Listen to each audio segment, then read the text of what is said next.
హైందవ చక్రవర్తులు, సామాన్య రాజుల్లో కూడా కొంతమంది మహానుభావులు ఉన్నారండి. ఇవాళ ఒక ఆశ్చర్యకరమైన చరిత్ర చెబుతాను నేను. ఓడిపోవడాన్ని ఒక అవకాశంగా భావించాడు ఒక రాజు. నాకు ఒక అవకాశం వచ్చింది, ఓడిపోవాలని అనుకోలేదు, యుద్ధం చేశాడు, తీవ్రంగా యుద్ధం చేశాడు, ఓడిపోయాడు. ఎందుకంటే అవతల ఆయన బలం ఎక్కువ, బాగా ఎక్కువ, ఈయనకి అంత బలం లేదు, ఓడిపోయాడు. ఏం పర్వాలేదు, అడవులకు వెళ్ళిపోయాడు. ఆయన కూడా వెళ్ళేవాడు కొంతమంది ఉన్నారు, అంతఃపుర స్త్రీలు పెడతారు, మంత్రులు కొంతమంది పెడతారు, ఆయన కానుకుంటూ కొంత మనుషులు ఉంటారు కదా, కోటరీ ఉంటారు కదా, ఎవరు రాజా మీరు లేకపోతే మేము ఉండలేం అని వాళ్ళు కూడా 25 మంది 30 మంది ఉంటారు వాళ్ళు. ఆయన అక్కడికే అన్నాడు, నేను యుద్ధంలో ఓడిపోయి అడవులకు వెళ్ళిపోతున్నాను, నేను ఇంతమందిని పోషించగలనా అన్నాడు పాపం ఆయన. ఎందుకు ఏం లేదు కదా ఆయన దగ్గర. అక్కడికి వాళ్ళు ఎంత భక్తి, రాజు మీద ఎంత భక్తి అంటే, మీరు మమ్మల్ని పోషించొద్దండి, ఆ అడవిలో కాయో కసరో తిని మేము బతుకుతాం, మీకే సేవ చేస్తాం, మేము శత్రు రాజుకి మేము సేవ చేయమండి, మమ్మల్ని అంగీకరించండి. అది దేశభక్తి, అది రాజభక్తి. చప్పట్లు కొట్టగానే సరిపోలేదమ్మా, విదేశాల్లో పిల్లలు ఉన్న వాళ్ళందరూ వెంటనే ఫోన్ చేసి ఇక్కడికి వచ్చేయమని చెప్పండి ఖచ్చితంగా. గలో గంజో తిని బతుకుతా ఉండ, మన దేశం చాలు మనకి. దిక్కుమాలిన ట్రంప్ గాడు నోట్లో పడి కంపు తిట్లు పడక్కర్లేదు ఇక్కడ. రోజుకో రకంగా తిడుతున్నాడు ఆ వెధవా, వాడి తిట్లనే మనం పడాలా? అంత ఆత్మాభిమానం లేని వాళ్ళమా భారతీయులు, అందులో తెలుగు వాళ్ళే ఎక్కువ. పైగా అమెరికాలో ఉండి తెలుగును ఉద్ధరించి ఈ గొప్పలు అవసరం లేదు, ఇక్కడికి రాను, నీ సంగతి చూస్తాను నేను, నువ్వు తెలుగును ఏమాత్రం ఉద్ధరిస్తావు చూస్తా. ఇక్కడ గొప్ప, ఇక్కడ అమెరికాలో తెలుగును ఉద్ధరించి అక్కర్లేదు, ఇక్కడికి రా, నీ సంగతి తెలుస్తాను నేను. అక్కడ తెలుగును ఉద్ధరించడం ఏంటండి, ఇక్కడ ఉద్ధరించమని. ఇక్కడ చేతకాక వెళ్ళిపోయి అక్కడ కూర్చుని గొప్పలు ఎక్కడ ఆ మాత్రం ఉండలేమండి. ఇక్కడ వాడని తిట్లు తిడుతుంటే వాడి దేశంలో మనం ఉండాలమ్మా, ఏ రోజు ఎలా ఉంటాడో తెలియదు ఇక్కడ. ఇప్పుడు మనం గ్రహించవలసింది ఒకటే, బాబా గారిని మళ్ళీ అవతరించమని కోరాలమ్మా. ఎందుకో తెలుసా, హిరణ్యకశిపులు అయిపోయారు ఓ జన్మ, రెండో జన్మ రావణ కుంభకర్ణులు అయిపోయారు, మూడో జన్మ శిశుపాల దాంతభక్తులు అయిపోయారు. లేదు, పొరపాటు చదివారు పురాణాలు, వాళ్ళకి 4వ జన్మ ఉంది. ఒకడు డొనాల్డ్ ట్రంప్, ఒకడు ఎలాన్ మస్క్, వాళ్ళే మళ్ళీ పుట్టారు. పైగా వాళ్ళు గొప్పవాళ్ళు, హిరణ్యాక్షుడు హిరణ్యకశిపుడు ఇతరులతో దెబ్బలాడారు, కానీ వాళ్ళతో వాళ్ళు దెబ్బలాడుకోరా, వాళ్ళకి దెబ్బలాడలేవు, కలిసి ఉన్నారు. శిశుపాల దాంతభక్తులు దెబ్బ ఐకమత్యం మామూలుగా కాదు. ఇంకా అన్నగారిని ఏమనంటే తమ్ముడు రెచ్చిపోతాడు. రావణ కుంభకర్ణులు అంతే, ఇద్దరు ఒకటే.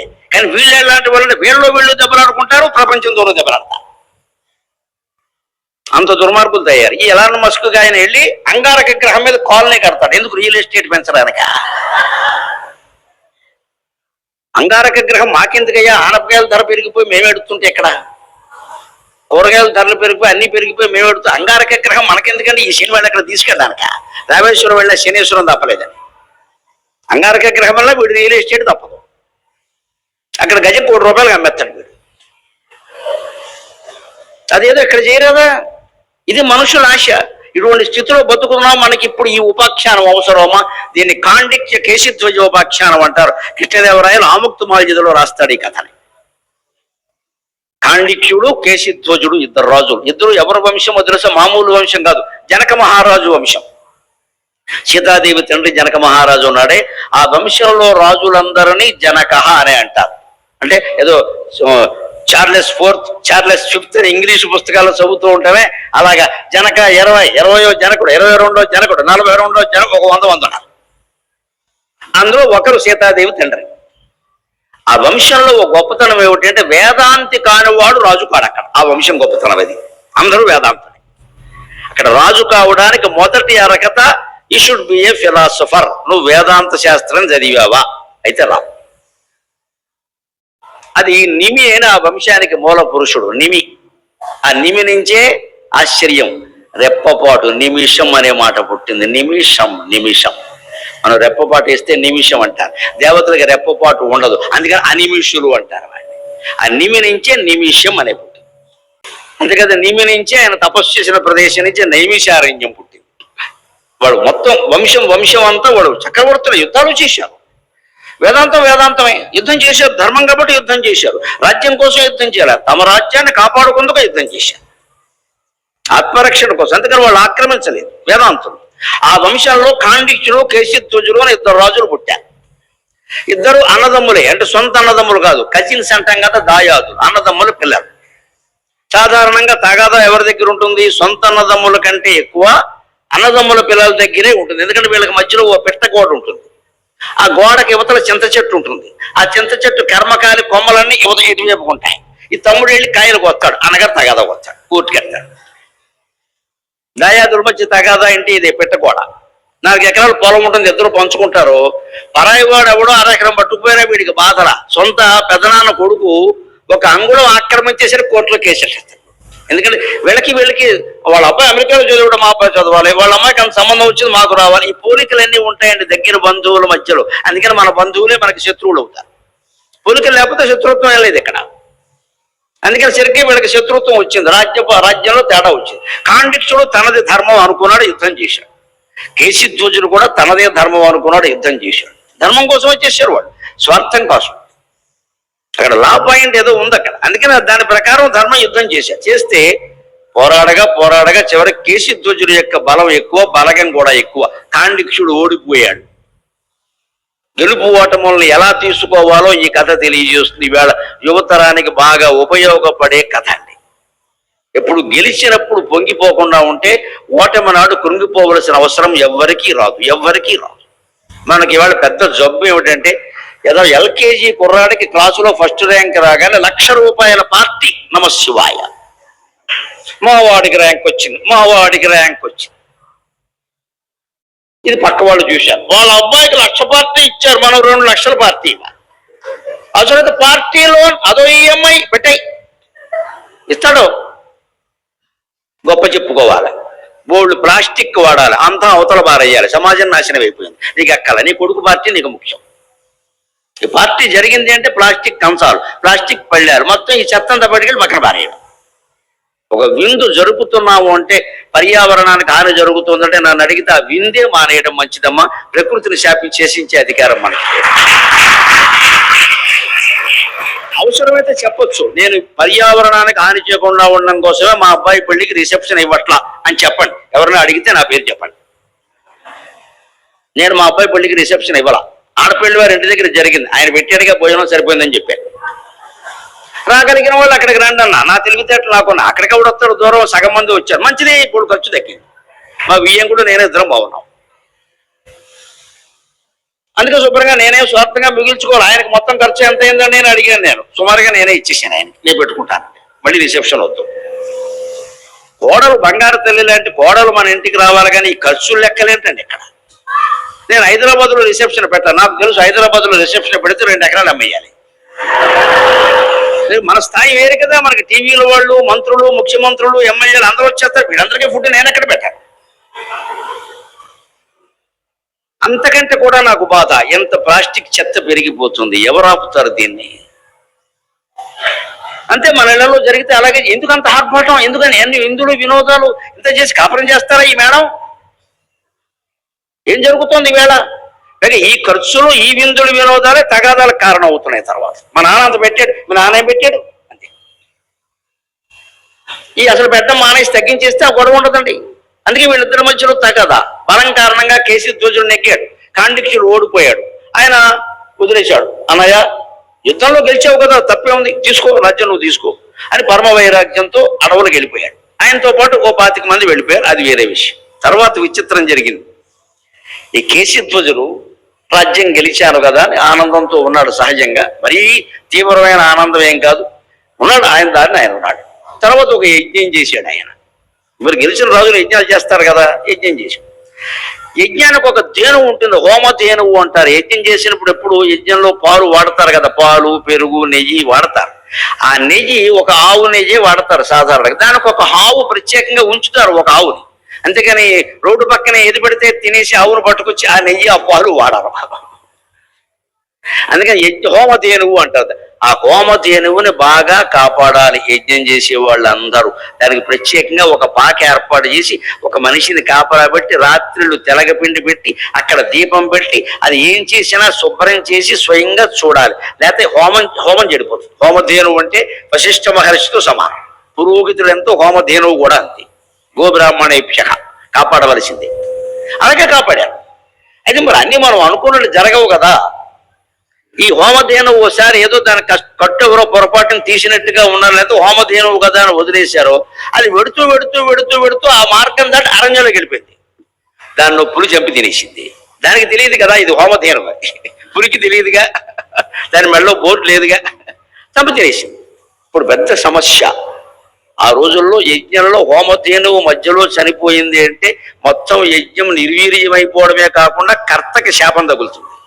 ఆయన వణికిపోతున్నాడు ఒక్కసారి. కేశధ్వజుడు, హోమధేనువును కాపాడుకోలేకపోయాను, పులి తినేసింది, ఏమిటిది ఏమిటిది ఏమిటిది. కానీ ప్రతిదానికి ప్రాయశ్చిత్తం ఉంటుందని ఎప్పుడు కర్మకాండంలో భయపడకూడదమ్మా.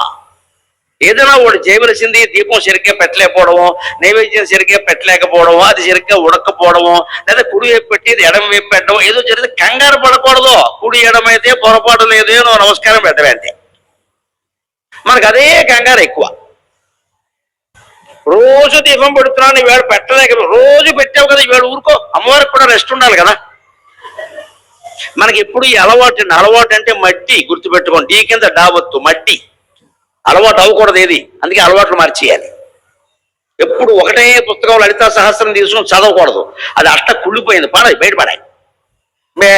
నాకు అచ్చు వచ్చింది, నీకు పిచ్చి వచ్చింది. ఇక్కడ అచ్చు రావడం ఏంటంటే పుస్తకం, అచ్చైన పుస్తకం చదివితే జ్ఞానం రావాలి. పుస్తకం అచ్చు రావడం ఏంటి, మన అజ్ఞానం. పుస్తకం అచ్చు వచ్చింది, ఇది వచ్చాకే మా మనవడు పుట్టాడు, వాడు ఏమవుతాడు, అచ్చే అవుతాడు, లేకపోతే ప్రింటింగ్ ప్రెస్ లో పనిచేస్తాడు. ఈ పుస్తకాల మీద నమ్మకాలు, పుస్తకం ద్వారా జ్ఞానం వస్తుందండి, పుణ్యం ఎలా వస్తుందో నాకు అర్థం కాదు. ఎంత గొప్ప పుస్తకం చదివినా మీకు పుణ్యం రాదమ్మా, బహిరంగమైన సవాల్. పుస్తకం ద్వారా జ్ఞానం మాత్రమే వస్తుందండి.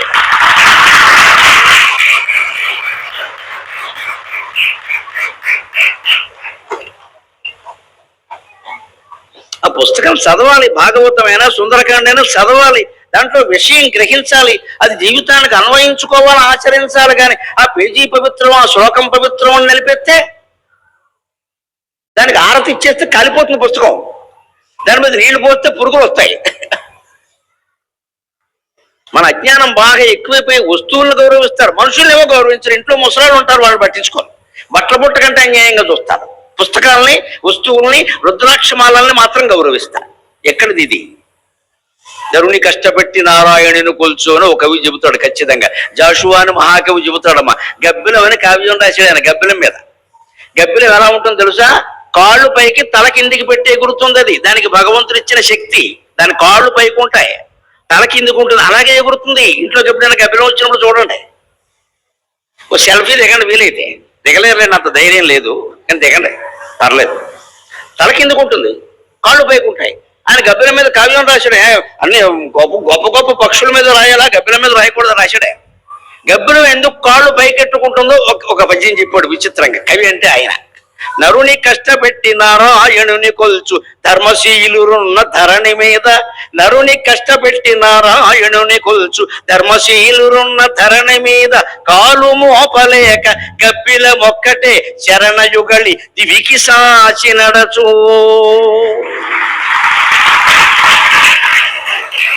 సాటి మానవుల్ని కులం పేరు మీద ద్వేషిస్తున్నాం మనం, కులం పేరు మీద తిడుతున్నాం, బంధువుల్ని తిడుతున్నాం, మిత్రులను తిడుతున్నాం, కులం పేరు మీద తిడుతున్నాం. ఈ కుల ద్వేషం ఆగిపోయే వరకు హిందూ మతాన్ని దేవుడు కూడా రక్షించలేడమ్మా, దేవుడు కూడా రక్షించలేడు. ఈ కుల ద్వేషం పోవాలి. చివరికి బాబా గారినే మీరు ఆదర్శంగా, అక్కడ ఎప్పుడైనా కులం ప్రసక్తి ఉందండి? ఎక్కడైనా మొత్తంలో ఎవరినైనా అడిగారా కులం ఏమిటో? అంతా కలిసి భోజనం చేస్తారండి. ఎంత పవిత్రమైన ప్రదేశం. అందరూ వేదం చదివారండి బాబా గారి దగ్గర. ఆయన పండితుల్ని అగౌరవించలేదు. చెరుకుమిల్లి కామావతానుల గారిని, మా రెండో అన్నయ్య భార్యకి స్వయంగా ఆయన మేనమామ, ఆయన దగ్గర పెట్టి కామావతాని అని పిలిచేవాడు చాలా గౌరవంగా, వేదం చదువునేవాడు. అరే ఎవరైనా దూరంగా ఉంటే దగ్గరికి పిలిచి ఆయన ప్రేమించేవాడు. ఏ కులభేదం లేదే. మరి మనకి కొన్ని కులాల పేర్లు చెప్పగానే తిట్లు వచ్చేస్తాయి నోటముట. ఇంకా మనం ఎలా బాబా భక్తులు అవుతామండి? అందుకే జాషువా ఒళ్ళుమంట రాశాడు, మన దేశం ఎటువంటిది అంటే మానవుణ్ణి కష్టపెడతారు, మాధవుణ్ణి పూజిస్తారు, ఇటువంటి నేల మీద కాలు మోపడం ఇష్టం లేక గబ్బిలం కాళ్ళు పైకెట్టుకుని పో అని చెప్పాడు. మరి మనకు ఒళ్ళు మండితే అంటాం కదా, నేను ఇంట్లో కాలు అంటాం కదా. ఇటువంటి దుర్మార్గపు నేల మీద కాలు మోపడం ఇష్టం లేక గబ్బిలం కాళ్ళు పైకాడు. మనం సిగ్గు తెచ్చుకోవాలి. మానవుల్ని అవమానించి మాధవుణ్ణి పూజించడం ఏమిటి, జీవుల్ని అవమానించి దేవుణ్ణి పూజించడం ఏమిటి, నరుల్ని కష్టపెట్టి నారాయణుని పూజించి ఆ నారాయణుడు ఎక్కడి నుంచి వచ్చాడు? నరుడు లేకుండా. మాధవ పూజ చేస్తే మానవ సేవ కాదమ్మా, మానవ సేవ చేస్తేనే మాధవ సేవ, అంతే. నువ్వు విగ్రహానికి పూజ చేసి దేవుడికి సేవ చేశానంటే కుదరదు. ఎక్కడ సమాజానికి ఏం చేసావో చెప్పు నాకు. అందుకని కేశధ్వజుడు దాన్ని తీవ్రంగా తీసుకున్నాడు. ఏం చేయాలి ప్రతిదానికి ప్రాయశ్చిత్తం ఉంటుందని చెప్పాను కదా. ఆయన కంగారు వల్ల గెలిచినప్పుడు పొంగిపోలా. కేశధ్వజుడు వ్యక్తిత్వం చూడండి, కాండిక్యుడు వ్యక్తిత్వం కూడా. ఓడిపోయినందుకు కునిగిపోలా. వెంటనే ఆటల్లో ఆటగాళ్ళలాగా అన్నగారి దగ్గరికి వెళ్ళి కరచాలనం చేసి, అన్నయ్య నువ్వు గెలిచావు, పాలించుకో, నేను వెళ్ళిపోతున్నా అన్నాడు.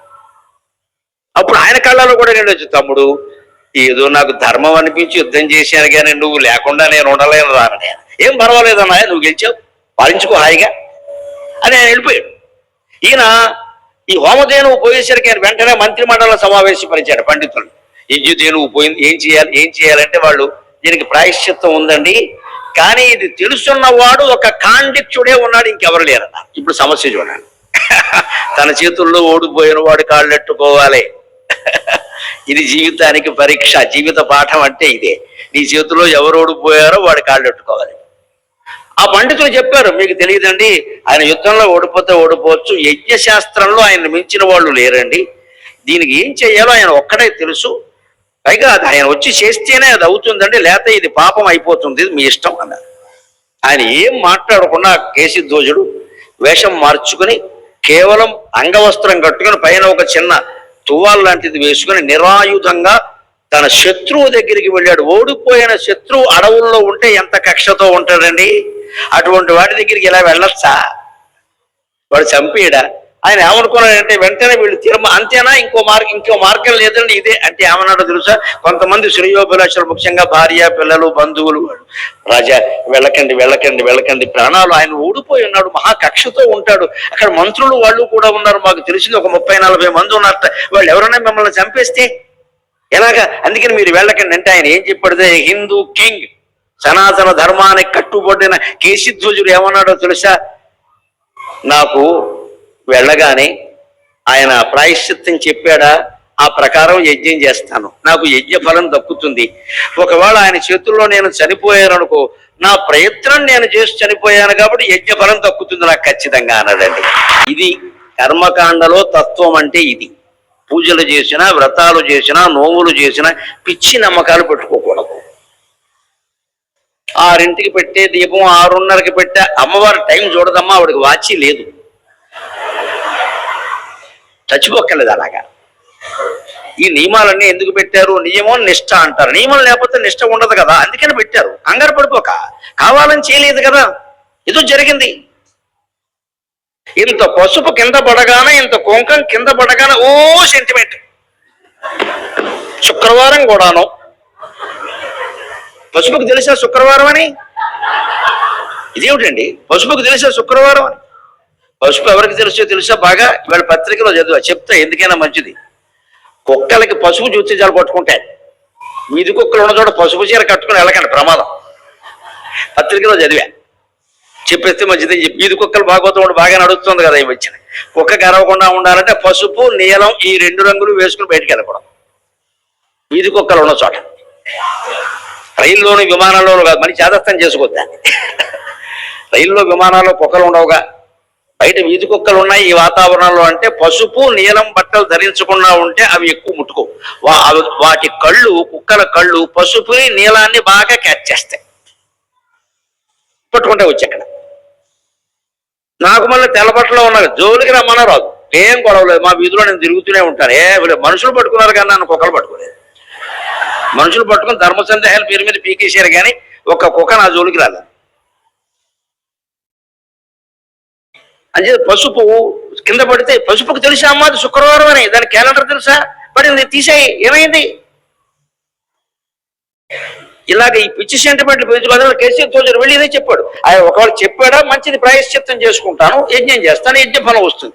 లేదు చంపాడు, అది ఆయన దోషం, నా దోషం కాదు కదా, నేను ప్రయత్నం చేశాను, ఆ ఒక ప్రయత్నం కోసం నా ప్రాణం పోయింది అంటే ఫలమే కదా అది. యుద్ధంలో పోరాడే ప్రతివాడు గెలుస్తాడా? అభిమన్యుడికి యుద్ధంలో గెలిచిన ఫలం వీరస్వర్గం వచ్చింది, కానీ మరి పాండవులు గెలిచారు. అభిమన్యుడు ఉన్నాడా? పోయాడు కదా, కానీ ఆయనకి వీరస్వర్గం దక్కింది కదా. అందుకని నేను ఓడిపోయినా పర్వాలేదు, చంపేసినా పర్వాలేదు, నేను పెడతా. ఇది మానసి ధైర్యం అంటే. సనాతన ధర్మం ద్వారా మనం నేర్చుకోవలసిన పాఠం.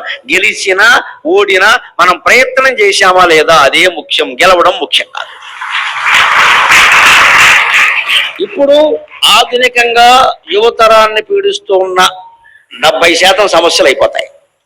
అందరికీ బాధ, గెలుపు గెలుపు. ముందు చదువులో ర్యాంక్ రావాలి, చదువు రాగానే ఎంసెట్లో సీట్ రావాలి, ఎంసెట్ అవగానే ఇంజనీరింగ్లో సీట్ రావాలి, బ్రహ్మాండమైన గ్రూపులో సీట్ రావాలి. మామూలుగా అన్ని గెలిపే.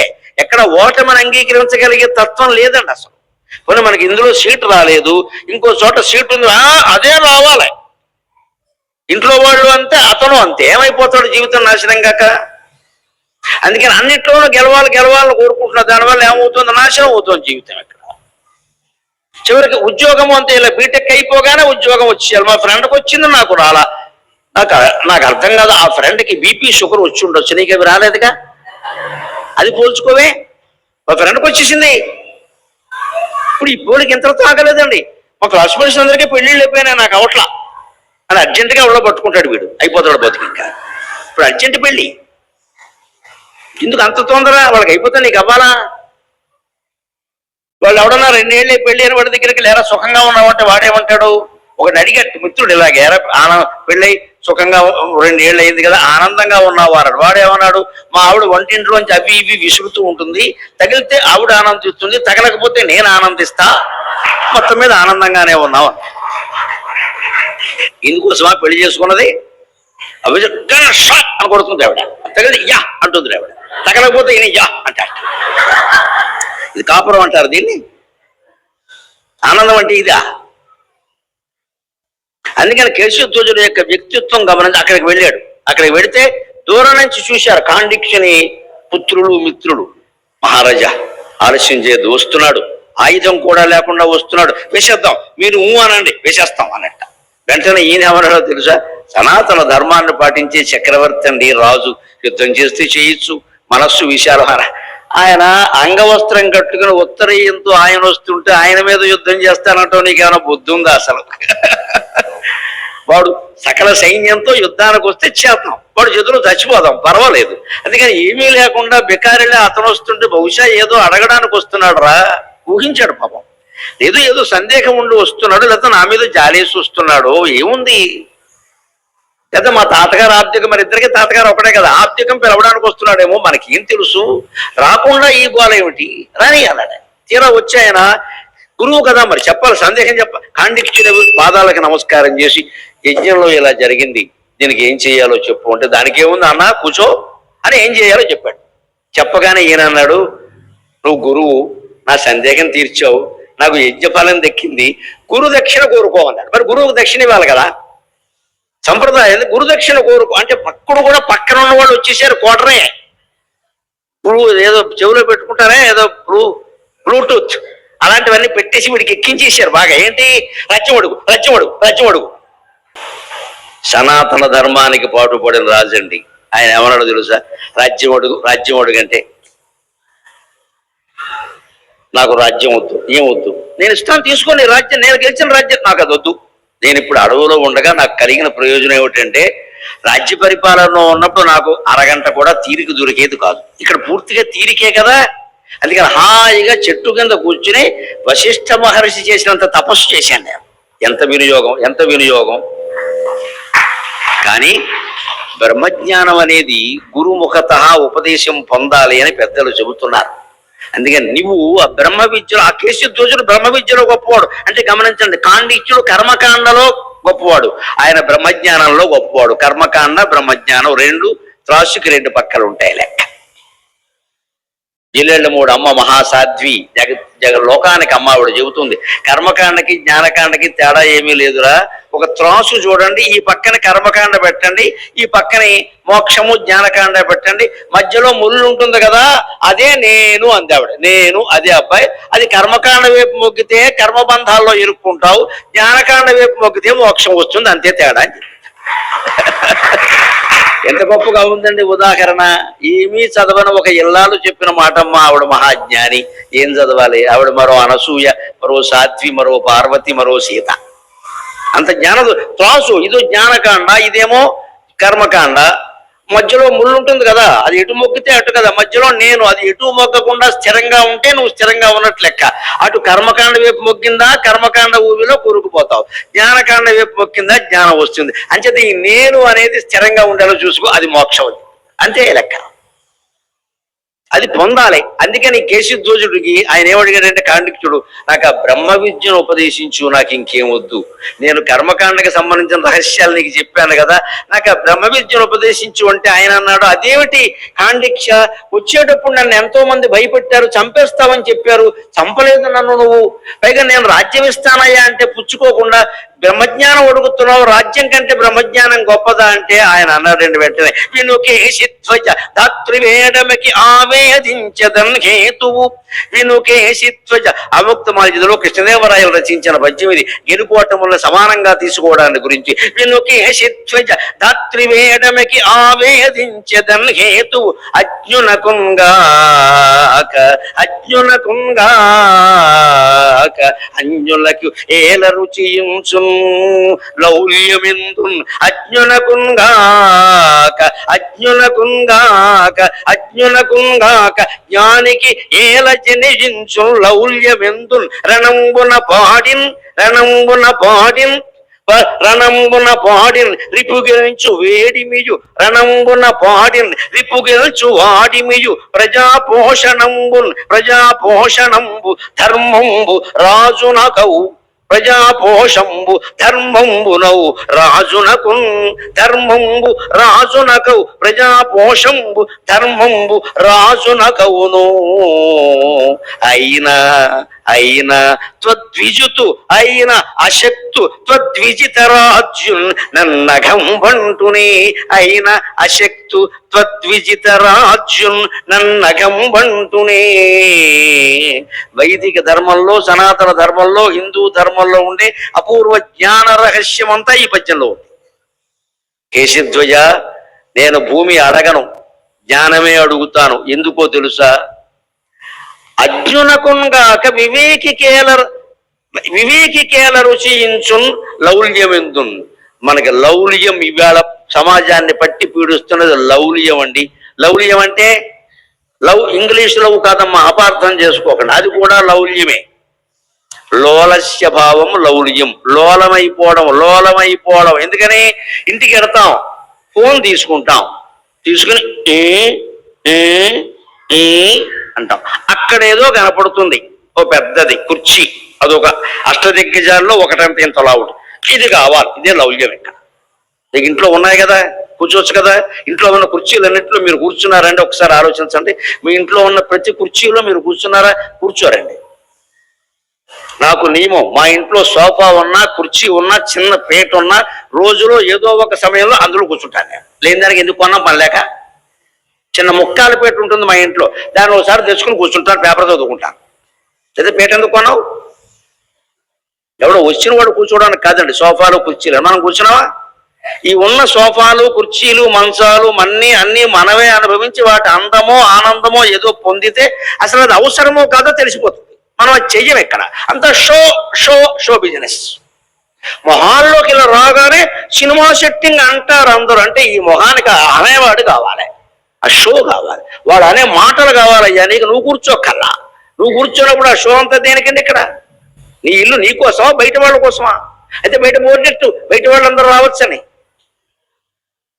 మన ఇంట్లో ఉన్నవి మనం అనుభవించే, ఇంట్లో ఉన్న పాత్రలు అన్నింట్లో మనం ఉండేవా, అన్నింట్లో మనం తిన్నావా? లేదండి. చాలా మంది ఇళ్లలో చూస్తాను నేను, ఆ షో కేసులో 76 గ్లాసులు, 36 కప్పులు, ఇందులో ఎవరు టీ తాగడం. వీడికి షుగరు, వాళ్ళ ఆవిడికి బీపీ. ఇన్నెందుకు షో? ఎప్పుడూ అవి తీయరు. ఒక సెట్టు మనం తాగుతాం, ఇంకో సెట్టు ఎవడన్నా వస్తే ఉంటుంది. 16 సెట్లు ఎందుకండి? షో. ఈ షోల కోసం డబ్బులు తగలేస్తున్నాడు, దీన్నే లౌల్యం అంటారు. అందమైన వస్తువు ఏది చూసినా సరే ఫోన్లో నొక్కడం, అందులో 4 బొమ్మలు వస్తాయి, ఆ బొమ్మ మీద నొక్కడం, వెంటనే మన అకౌంట్ మీద నొక్కడం, వెంటనే పాస్వర్డ్ నొక్కడం, వాడు వచ్చి పేక నొక్కడం, అయిపోయిందిలే. ఈ లౌల్యమే పనికిరాదని చెబుతున్నాడు ఇక్కడ కాండిక్యుడు. కేశిధ్వజుడు చెబుతూ, కేశిధ్వజ, నాకు లౌల్యం లేదు, నేను రాజ్యం అడగను. ఎందుకంటే వివేకి అయిన వాడు ఎప్పుడు లోలత్వానికి లోనుగాడు. మనం వివేకులమైతే ఈ ఫోన్ ద్వారా వ్యాపారాలు చేయొద్దండి. అసలు ఒక వస్తువు ఏదైనా కొనాలి అని ఉంటే అంతగా ఆ వాంఛ పీడిస్తే అది అవసరమైతే బల్ల మీద ఒక చిన్న తోక పుస్తకం లాంటిది పెట్టి అక్కడ రాయాలి. ఒక వారం రోజులు పోయాక మళ్ళీ ఆలోచించాలి. అప్పుడు కూడా అవసరం అనిపిస్తే మంచిది, ఇంకొక వారం వాయిదేవి పర్వాలేదు, కొంపలంటూ పో. 15 రోజులు అయ్యేసరికి నేను చెబుతున్నానంటే అనుభవం మీద ఆ కోరికే ఉండదమ్మా, మీకు 10,000 మిగిలే అనుమానం ఏమీ లేదు. ఇక్కడ బుద్ధికి తోసగానే చేసేయకూడదండి. ఇది కూడా మనిషి మనస్సు చాలా మాయ చేస్తుందని జగన్ మిథ్య అంటే అర్థం. అది ఏది చూస్తే అది కావాలనిపిస్తుంది, మనకి చూడగానే అనిపిస్తుందండి ఖచ్చితంగా. ఆ కోరికను కాస్త వాయిదా వేసామనుకోండి, కనీసం 1 గంట వాయిదా వేయండి అనిపించదు. అప్పుడు పరిస్థితులు మారిపోయి 1 వారం అయ్యాక ఎందుకు ఉన్న కుర్చీలే ఎక్కువ, మళ్ళీ అది ఎందుకు అన్నాం. ఎంత కలిసి వచ్చింది? 25,000 కలిసి వచ్చింది. ఇప్పుడు ఏమైంది? దరిద్రం. ఇదివరకు కూడా ఈ కోరికలన్నీ ఉన్నాయి, మాకందరికి లౌల్యాలు ఉన్నాయి, కానీ మా దగ్గర డబ్బులు లేవు. డబ్బులు కావాలంటే బ్యాంక్ వెళ్ళాలి. 2వ శనివారం సెలవు వాయిదా, మనాడు ఆదివారం వాయిదా, మనాడు సంక్రాంతి వాయిదా, అంటే అన్ని వాయిదాలే. తీరా బ్యాంక్ తెరిచేసరికి మా కోరిక వాయిదా. అందువల్ల సుఖంగా ఉన్నాం, అందువల్ల ఆనందంగా ఉన్నాం.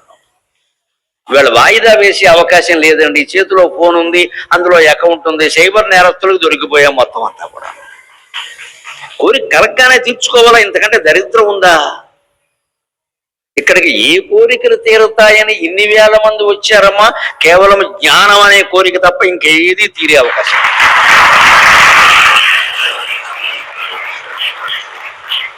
మీకేమన్నా ఐశ్వర్యం ఇస్తారు, బాబా భక్తులను వచ్చారా, నేనేమన్నా ఇస్తారా, నాకు సన్మానం చేస్తారు, మీకేం చేస్తారో ఏమీ చేయరు. ఇక్కడ ఇంత ఇరుక్కుని కూర్చోవాలా అంటే అనుకోకుండానే అనేక రకాల లౌల్యాలకు లోనవుతున్న మనలో జ్ఞాన తృష్ణ ఎంత ఉందో గమనించండి. దయచేసి దాన్ని నిలబెట్టుకోండి, ఇంకేం అక్కర్లేదు. అది నిలబెట్టుకోండి. ఇంగ్లీష్లో keep it up, keep it up, keep it up, please keep it up. అదే జ్ఞానంతో అలాగే ఉండండి. దాన్నే వైరాగ్యం అంటారు. ఉన్నవేవి వదులుకోక్కల, అదనంగా మనకేం అక్కర్లేదు, ఇవి ఉన్నది చాలు. అప్పుడు చాలా డబ్బులు మిగిలిపోతాయి.